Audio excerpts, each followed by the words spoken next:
Oftmals passieren Dinge im Leben, bei denen man sich wünscht, man könnte die Zeit zurückdrehen, um etwas besser oder erst gar nicht zu machen. Doch dies ist bekanntlich nicht möglich und so müssen wir Menschen die Dinge eben nehmen, wie sie sind und das Beste daraus machen. Die heutige Geschichte über eine Mutter, die ihr Baby verstoßen hat und eine Bärin wird dich schockieren, aber gleichzeitig auch positiv überraschen. Nahe eines Dorfes lebte im Wald eine Bärin. Ihre Anwesenheit war den Bewohnern bekannt, doch weder das Wildtier noch die Menschen kamen sich gegenseitig nahe und so lebten sie friedlich nebeneinander her. Dies ging so lange gut, bis eines Tages auf dem Boden neben den Pfotenabdrücken der Bärin auch solche von kleinen Bärenbabys zu erkennen waren. Der Braunbär hatte Jungen bekommen. Um genau zu sein, 2 Zwillinge. Das Problem war nicht, dass die Menschen plötzlich Angst hatten, weil es nun anstatt einer Bärin 3 waren. Doch ein paar Menschen dachten sich, es wäre eine tolle Idee, die Jungtiere einzufangen und in einen Zoo zu bringen. Wann würde man schon die Gelegenheit haben, so kleine Bärenbabys einfangen zu können? Also brachen eine Gruppe von Männern bewaffnet mit Gewehren in den Wald auf und machten Jagd auf die Bärenfamilie. Jeder weiß, wie eine Bärenmutter reagieren würde, wenn man dieser einfach ihre Jungen wegnimmt. Selbstverständlich würde sie diese bis aufs Äußerste verteidigen. Dies war auch den Jägern bewusst und so verfolgten sie den perfiden Plan, die Bären aufzuspüren, das Muttertier zu erschießen und die Jungen einzufangen. Leider gelang es den Männern ziemlich schnell, die kleine Familie ausfindig zu machen und aus sicherer Entfernung schossen sie auf das Muttertier. Sie schafften es außerdem, die Jungen einzufangen und gingen davon aus, dass die Bärin, welche sich verletzt in den Wald schleppte, dort sterben würde. Doch die Männer hatten sich getäuscht. Tatsächlich lief das Tier zu einem abgelegenen Haus, wo sie Schutz suchte. In diesem Haus wohnte eine alte Dame. Sie lebte dort abseits vom Dorf alleine und wurde von den Bewohnern als seltsam und etwas verrückt abgestempelt. Die Frau besorgte in dem Dorf einmal in der Woche nur das Nötigste und hatte kaum Kontakt zu anderen Menschen.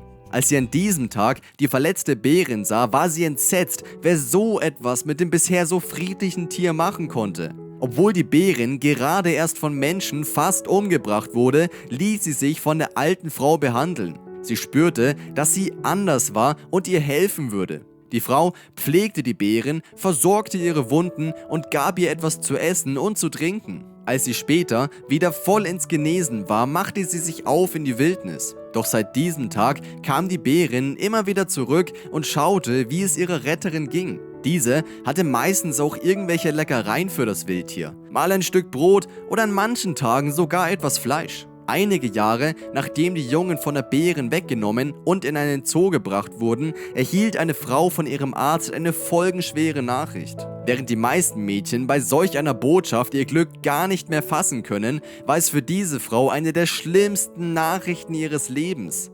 Eine Bewohnerin des Dorfes arbeitete in der benachbarten Kleinstadt als Prostituierte und war nun schwanger.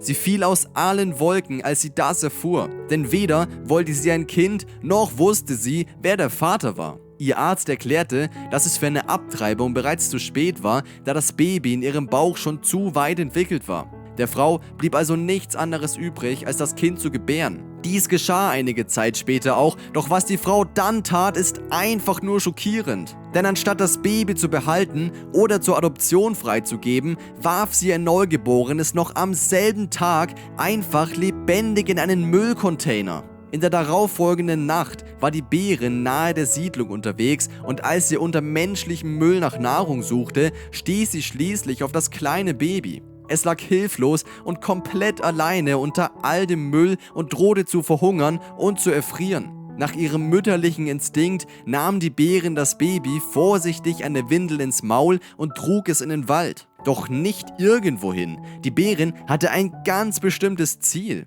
Die alte Dame, die ihr damals das Leben gerettet hatte. Sie wusste, dass sie sich um das Neugeborene kümmern würde. Als der Braunbär bei dem Haus der Dame ankam, war es bereits spät und die Frau schlief. Doch sie wurde von lauten Geräuschen von draußen geweckt. Die Bärin kratzte an der Holztür des Hauses. Erst hatte die Frau Angst, es würde sich um Einbrecher handeln, und umso erleichterter war sie, als sie durch das Fenster schaute und ihre Bärenfreundin erkannte. Sofort öffnete sie die Tür, denn sie wusste, irgendetwas stimmte nicht. Die Bärin hatte sie niemals zuvor mitten in der Nacht aus dem Schlaf gerissen. Als sie auf den Fußabtreter blickte, konnte sie ihren Augen nicht trauen. Dort lag ein menschliches Baby. Erst war die Frau geschockt, da sie dachte, die Bärin hätte es getötet. Doch wenige Augenblicke später bemerkte sie, dass das Baby lebte. Sie nahm das ausgekühlte Kind sofort in die Arme, brachte es an das Haus und wickelte es in eine Decke ein. Als die Frau sich umdrehte, erschrak sie erneut. Die Bärin war ihr mit ins Haus gefolgt. Sie wollte das Kleine offensichtlich nicht aus den Augen lassen. Die ältere Frau kümmerte sich um das Baby und meldete den Fall ebenfalls bei der örtlichen Polizei. Diese nahm zwar Ermittlungen auf, welche allerdings nicht zu einem Ergebnis führten. Die Dame beschloss später, das Baby selbst zu behalten und zog es groß. Dem Kleinen gegenüber verhielt sich die Bärin genauso wie bei der alten Dame sehr sanft und ruhig. Als der Junge etwa 6 Jahre alt war, kamen in dem Dorf Gerüchte auf, dass es das Baby der besagten Prostituierten sei. Als diese von dem Säugling und dessen Geschichte erfuhr, wollte sie ihr Kind unbedingt sehen. Ihr tat es leid, was sie damals getan hatte, und bereute es sehr.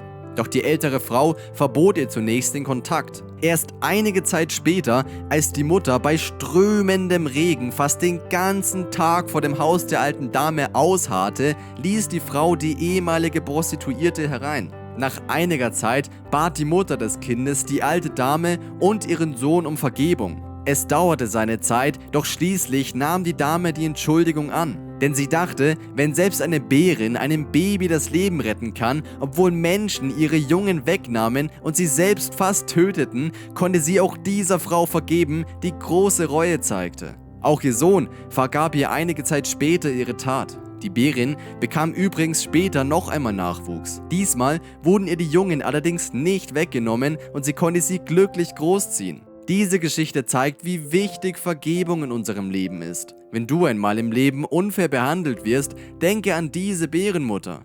Wenn sie vergeben kann, kannst du das auch.